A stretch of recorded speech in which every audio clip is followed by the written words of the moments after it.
Hari Om and a warm welcome to all of you to the first session in the series titled Universal Truths from the Bhagavad Gita. And today we are going to look into the topic life, presence, situations, not problems. First of all, let us try to find out what is life. What do we understand by the word life? Life is the force of energy that makes us perform various functions such as eating, drinking, walking, running, dancing, singing, communicating, talking, expressing. The ability to direct ourselves towards the very purpose of existence. What exactly is life?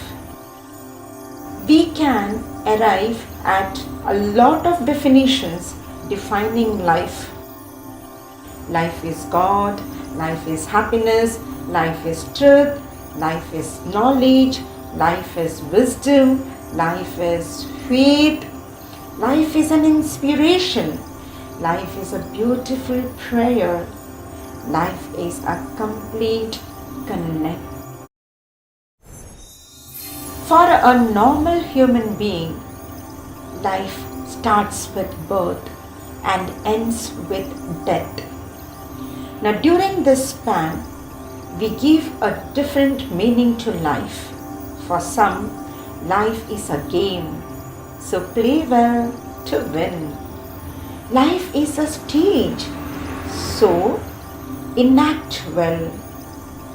Life is a journey, not a destination, so travel right and light. Life is a race to run fast to succeed. Life is a challenge, so meet it. Life is adventurous, an adventure. Be prepared for the unknown turns. Life is full of laughter, so enjoy and include everyone. Life is full of pain, so put in efforts to remove this pain, what one experiences and also what others undergo. For some, life is an echo. What we send comes back manifold, so they are very cautious. Life is an illusion. If so, change your perspective and disregard that which is untrue. Mike. So world is Maya Nagari, illusory world. Why take anything seriously? Life is an influence, so beware not to get influenced by negativities. Life is an exam or test. Write your paper well and succeed, not fail. Life is an opportunity. Grab all the right ones whenever they appear. Life is to love whom? Every being of this universe, and to make every breath romantic. Life is to establish our self-worth. For one who is not so wise human being, life is a waste, full of problems. Now, this is really ridiculous. Just sit back and think well. Who is sending problems? Nobody is sending problems into our lives. Life, presence, situations, and not problems. So let us try to understand this by taking a peep into the lives of some of the characters mentioned in the Bhagavad Gita. Each word in Bhagavad Gita speaks volumes. Only the one with a heart full of devotion listens. Are you listening? So let us take the first character, Kunti. Where do we find this word Kunti in Bhagavad Gita? In Bhagavad Gita, Krishna calls Arjuna by the name Kaunteya. Kuntyaha apatyam Kaunteyaha. So this could be an epithet of Yudhishthira, Bhima or Arjuna. But when Krishna calls Arjuna by this name Kaunteya, we find in slokas, the first chapter, sloka number 27, in the second chapter, sloka number 14, and also we find in the 16th sloka of the first chapter, where Arjuna is addressed as Kunti Putra. Now Kunti Pratha was the daughter of a Yadava named Shura. Now she was adopted by Kunti Bhoja, so came to be called by this name Kunti. Now she commits a mistake. So what is the mistake committed by her? Now we know this beautiful story of how Durvasa grants her a boon by the means of which she could have a son. By any god she decided to invoke. So one day she invoked sun god before her marriage, just to test the efficacy of the boon granted to her by sage Durvasa. As a result, she became an unwed mother of Karna, though her maidenhood came to no harm. Now for the fear of the society, she leaves him in a basket into the waters of the river. Now this is her first son by the name Karna. Then she gets married.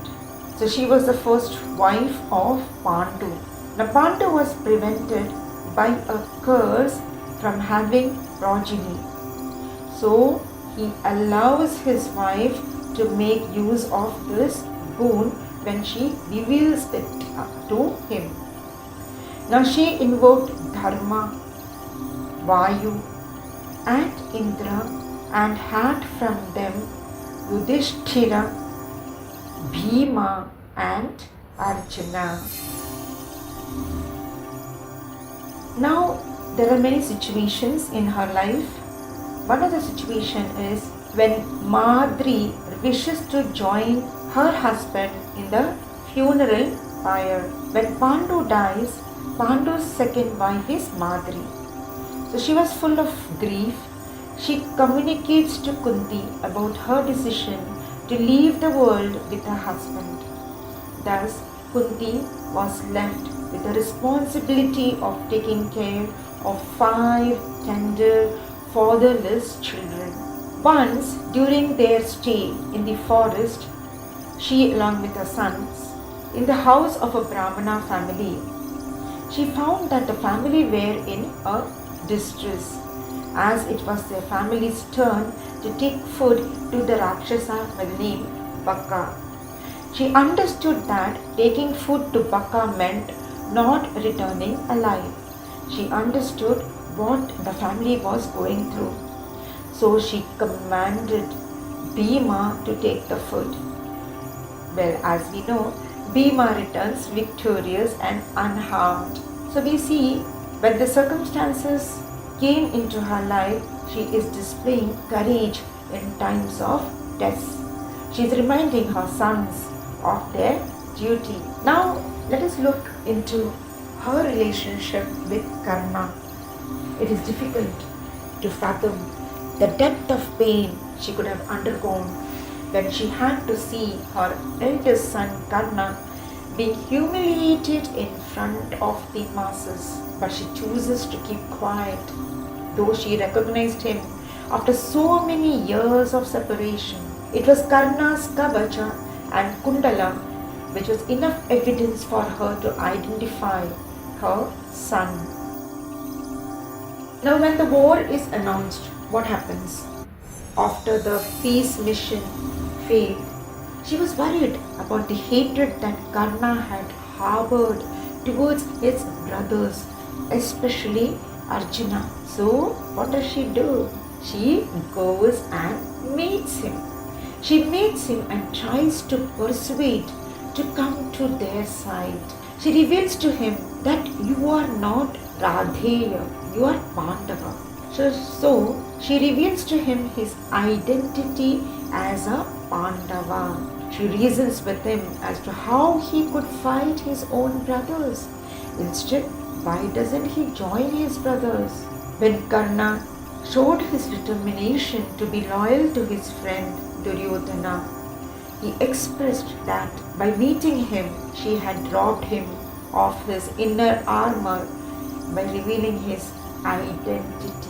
After a few conversations and the love expressed between the mother and the son, she leaves the place with a very heavy heart. After Karna assures her that she would always have 5 sons and that he would spare all his brothers except Arjuna. She felt the emptiness in her heart deepen. She thought she found her son Karna and she lost him too. Karna, she discovered, never let his words hurt her.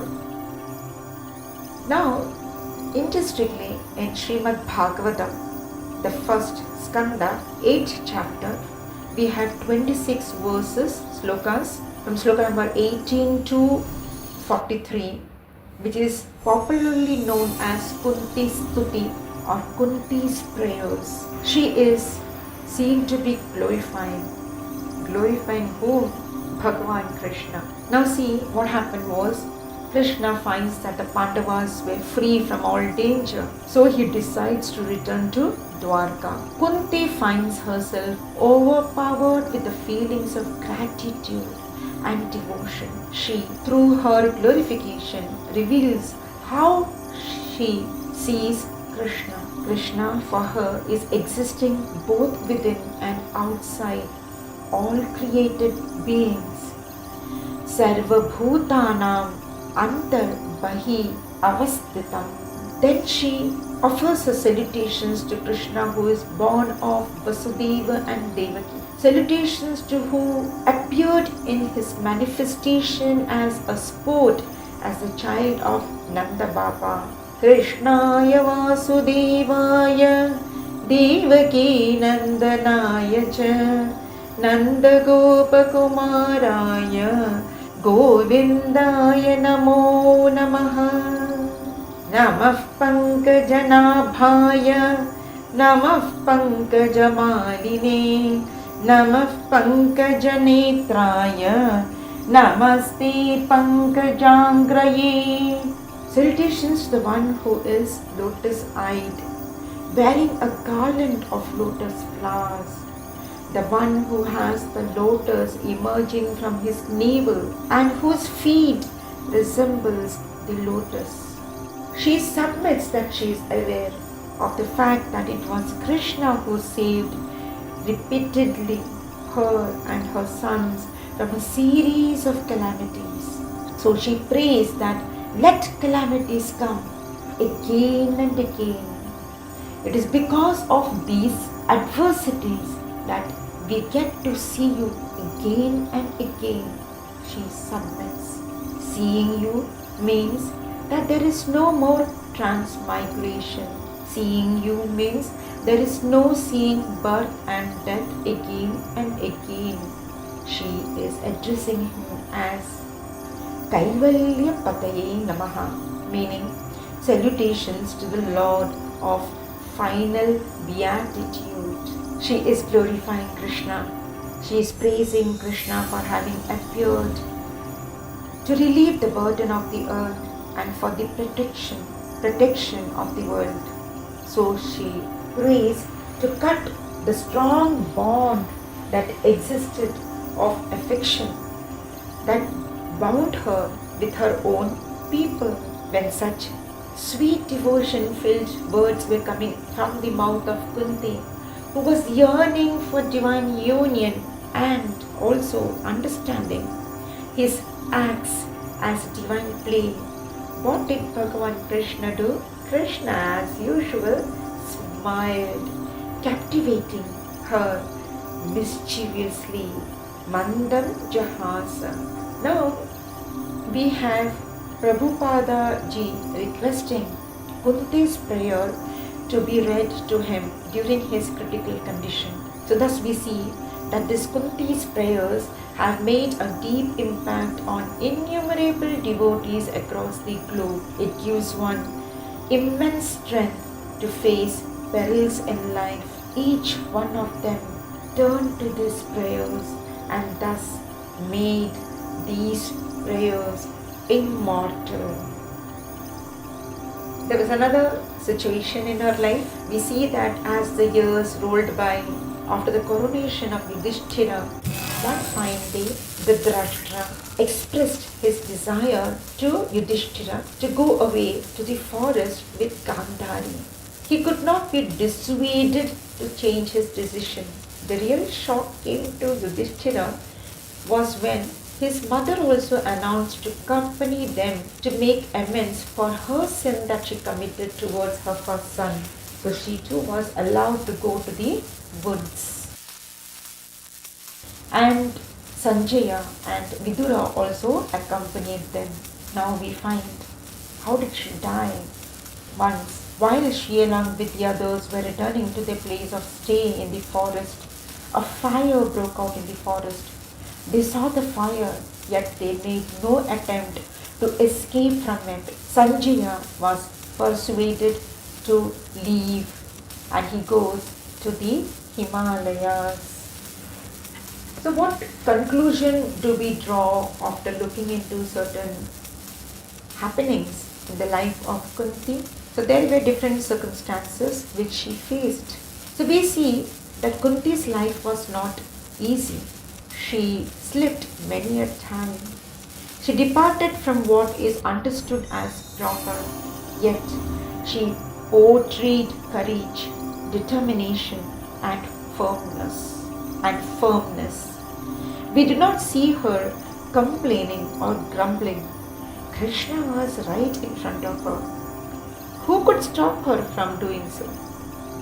We do not see her taking her life as a problematic one. She, throughout her life, maintained her calmness in spite of trying situations. So, we find Krishna calling Arjuna by this name, Kaunteya, to remind him of his great mother. What Kunti faced can be faced by anyone, irrespective of caste, creed, color, or religion. What positive character she exhibited in her life can be imbibed by one and all. Hence, we can rightly conclude that life presents situations or circumstances and not problems. Hence, this understanding is universal in its application. What do you think?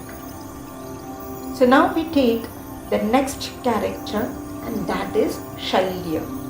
Where do we find mention of Shalya?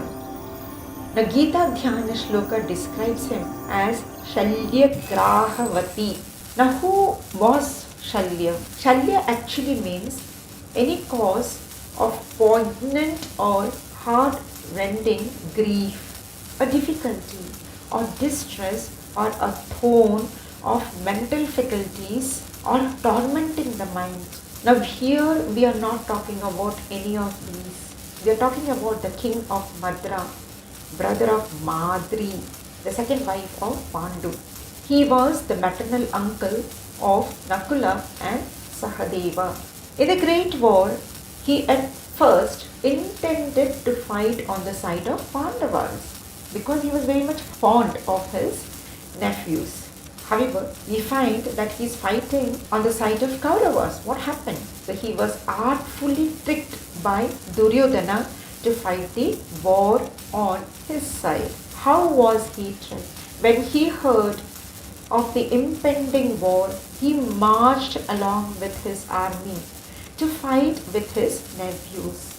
However, on the way, he was entertained with huge feast. So he thought it was arranged by Yudhishthira. so gladly enjoyed them all. But it was by Duryodhana. Later on, in return for this hospitality, he could not deny Duryodhana's request to join the Kauravas. Now, Shalya was appointed as a charioteer of Karna. He utilized this opportunity to irritate Karna by constantly putting into his ears words of praises for the Pandavas, and thus played a very important role in bringing his downfall. So thus we find that he tormented Karna's mind. So this nature of his that he displayed was true to his name. Now Gita Dhyana Shloka is describing him as a crocodile. Now we know crocodiles are aggressive and can attack any human being if they get a feeling of threat. A small exercise for you all. Find out what does your name mean and are you living up to it? How did Shalya die? See, after Karna's death, he was appointed as the commander-in-chief and he was killed in the hands of Yudhishthira when he hurled the spear of Shiva, killing him instantly. Shalya may not have been happy with the turn of events in his life. This is what we can conclude, right? He started his journey to help his nephews in the war, but he had to fight against them. We find that when he was appointed as the charioteer of Karna, he utilizes this opportunity to demoralize Karna. He attacked the emotional aspect of Karna's personality, thus making the task very easy for the Pandavas. When Karna died, he was appointed as the new commander-in-chief of the Kaurava army. So this shows that he was a very powerful warrior. Now he takes up this assignment also without any cribbing or crying, but accepting each event in his life as a situation and not a problem. We learn that without knowing the turn of events in anyone's life, we should not judge anyone. All are behaving appropriately according to their mental makeup. Full stop. So from the life of Shalya, we learn that it is very improper to judge anyone in life. Now let us move forward and let us take up to study the life of Shikhandi. Now Shikhandi, we find this word in the first chapter, 17th shloka, where he is described as a great chariot warrior. Shikhandi cha Maharatha. Now, what was the situation? Let us see. Now, this Shikhandi was Amba in the earlier birth. Amba and her two sisters were carried off by Bhishmacharya to be the wives of Vichitra Virya. Amba, however, had taken a liking to the king of Shalva. Now, when Bhishmacharya comes to know about it, he allows her to go to him. But what happened was the king did not accept her. She was not accepted as she had been taken away by another man.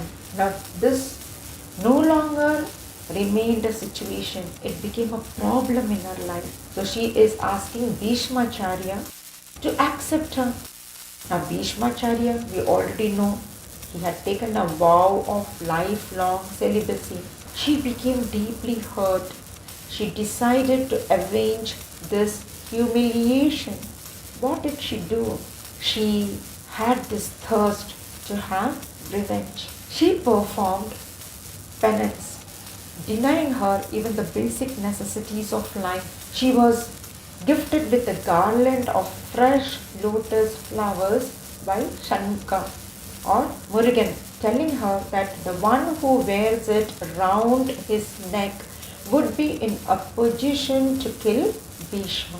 She approached many great warriors, including Drupada, to wear the garland and win Bhishmacharya, but all of them denied They refused to have any encounter with Bhishma. What happened then? So again there was a situation, but she looked it as a problem. So what did she do? She flung the garland round the pillar in the Drupada's palace and walked into the deep forest to engage in rigorous penance. This time, Bhagwan Shiva himself appeared before her and granted her a boon to kill Bhishma herself. Not in this birth, but in her next birth. What does she do? So she was impatient to see what she wanted. So she was not satisfied with this boon, right? She wanted to taste the joy of having taken the revenge. So she expresses to Lord that she would not recollect the wrong done to her at her next birth. So Bhagavan blesses her with an astounding memory of her previous birth. She was born to Drupada as Shikhandi, a female child. Later on, she loses her sex with the blessings given to her by a Yaksha. Then what happens? Did she take revenge in her next birth? Let's find out. In the Great War, she fought on the side of Pandavas. Arjuna had killed many great warriors and was proceeding towards the chariot of Bhishmacharya. Bhishma was fighting valorously. He had defeated many great warriors. The sun had set that day. So whenever Shikhandi went towards the chariot, Bhishma would turn his face away. Shikhandi was boiling inside for revenge. Now Shikhandi was actually facing Bhishma as Amba. She was waiting for an opportunity to encounter him. Now Pandavas knew that the victory would surely be theirs only if Bhishma was killed. So on the 9th day, the Pandavas go to meet Bhishma. Bhishma compassionately reveals to them the secret of how he can be killed. He tells them the story of Amba and that she alone can grant him the release from the bondage of life that has been imposed upon him. Now the question is, ultimately was Amba successful in the next birth of killing Bhishmacharya? So now this we get to learn that on the 10th day what happened was the Pandavas made Shikhandi lead the warriors. Shikhandi, surrounded by all the Pandavas, challenged Bhishma to engage in a fight, but he plainly refused to do so, considering her as a woman and not a man.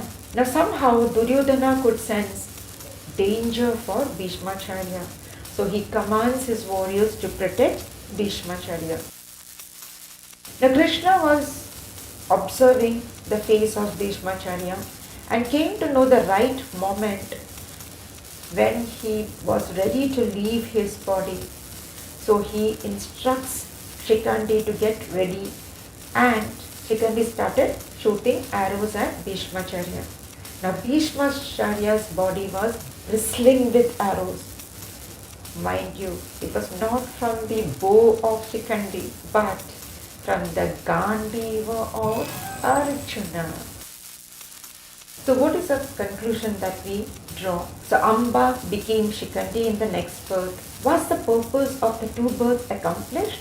We find that she did not see the events, circumstances unfolding in her life as a situation, but she took it as a problem. So due to lack of discernment, she wasted two births. What do you think? Was it worthwhile? Now consider in life each happening or incident as a situation, and we have to make our life simple and not complicated either for ourselves or for anybody else. Even one human life is a precious gift, and here is Amba. She wasted her human birth for revenge. What could be greater foolishness? Think. Now we take up an incident from Bhagwan Rama's life. Now where does Rama appear in Bhagavad Gita? Yes, he is there in shloka number 31 of chapter 10. Ramaha Shastra Britam Aham. When Bhagavan says, amongst the wielders of weapons, I am Rama. Now the situation in his life, Dasharatha, his father, seeing that Rama was growing up to be an able personality, he was fit enough to rule the kingdom. So he announces that I'm going to install him as heir apparent. All in the kingdom are seen rejoicing. But on the eve of the day of coronation, what happens? There was a turn of events. One of Dasharatha's wives, Kaikeyi, of course, at the instigation of her wicked maid Mantara, asked him to fulfill the 2 boons that he had earlier promised to her. What did she ask? She demanded the exile of Rama for 1 month? For 1 year? No, for full 14 years. And the second boon that she sought was, she demanded the installation of her own son Bharata as Yuvaraj. How did Rama take it? The dutiful son that Rama was, he cheerfully accepted the decision of his elders. He did not complain, nor did he pick up fights. He did not seek revenge or harbor any ill feelings towards Kaikeyi Mata. He immediately prepared to go to the forest, and his beautiful young wife Sita and his devoted brother Lakshmana are seen accompanying him. Right? So what is the conclusion that we can draw from this story? Life brings situations.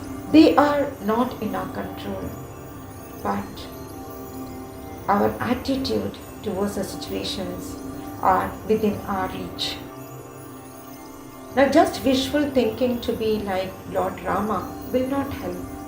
It requires a lot of love, inner purity, wholehearted acceptance of the happenings in life, wholehearted acceptance of the people in life, tremendous amount of respect and reverence to our elders. And this needs to be cultivated right from our childhood days. It does not come easily. A conscious effort needs to be put in. What are you waiting for? Next, we take up Bhagavan Krishna himself. We just take one leaf from his life to study. The situation is the most charismatic incarnation of Lord Mahavishnu takes birth in the Yadava dynasty as the son of Vasudeva and Devaki. Where? In the palace? No, in the prison. Did he cry or grumble or complain to his parents later on? Never. He taught us right from the time of his birth to accept situations cheerfully. Now how did he take it? Being born in the prison. Being in the prison could have created further problems for him. So taking opportunity of the heavy rains that lashed that night and the sound of the thundering, he made Vasudeva take him to Nanda Baba and Yashoda's home. So what is the Lord teaching us? Life brings situations. They're definitely not in our control, but we all can come out of unpleasant situations if there is a will. So goes the popular saying, where there is a will, there is a way. Thank you, Krishna. Thank you so much. So the conclusion is God sending us problems? Everyone wants to blame someone or the other for what is taking place in their lives. For us, it could be either some unseen forces like the Devtas, Navagraha, horoscope, or people around us, the rulers of the country. This is utter foolishness. Situations come into our lives. They are not sent by anyone, and definitely not by God. They come to us according to what we have sown in the past, either in this birth or earlier births. Now, situations can become a problem. True. It is only when we are ill equipped to handle them, meaning we find ourselves incapable either physically or mentally or intellectually or spiritually. So, what is the solution then? So, whenever you find yourself not well equipped, then find out at which layer of your personality it caters to. Accordingly, attend to it as per the need. It could be physical, mental, intellectual, or spiritual. Work towards it.